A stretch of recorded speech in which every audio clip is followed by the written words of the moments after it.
Opening voiceover. Hello ABR-MarketWatch viewers. Today's market story is packed with action as we dive into the world of finance and technology. Let's start with two headline-grabbing updates.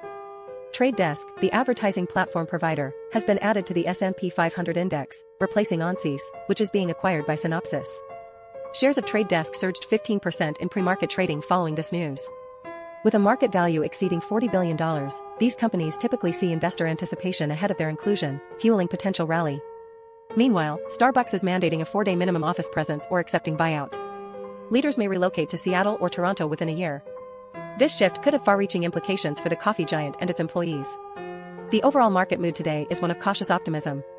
While positive developments such as Trade Desk's inclusion in the S&P 500 and potential Nvidia chip sales resumption to China are pushing stock futures higher, investor caution remains ahead of upcoming financial sector earnings from major banks and the June Consumer Price Index. On the corporate front, private equity-backed McGraw Hill and NIQ Global plan IPOs, aiming for multibillion-dollar market caps.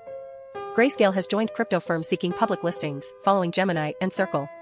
Scholastic faces restructuring, turning to YouTube for revival but climbing a steep hill.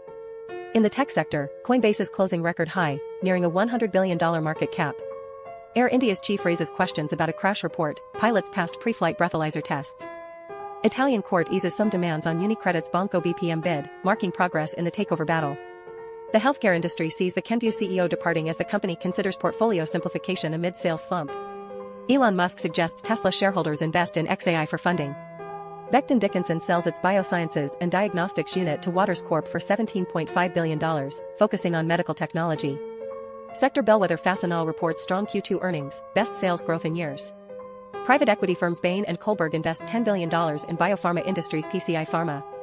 And finally, the upcoming financial sector earnings from major banks like JP Chase, Wells Fargo, and Citigroup, as well as the June Consumer Price Index, which could reveal insights on inflation caused by tariff policies and influence the Fed's next interest rate decision, are factors to watch closely.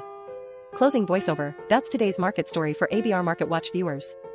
Stay tuned as we continue to bring you the latest financial news and insights. Until next time,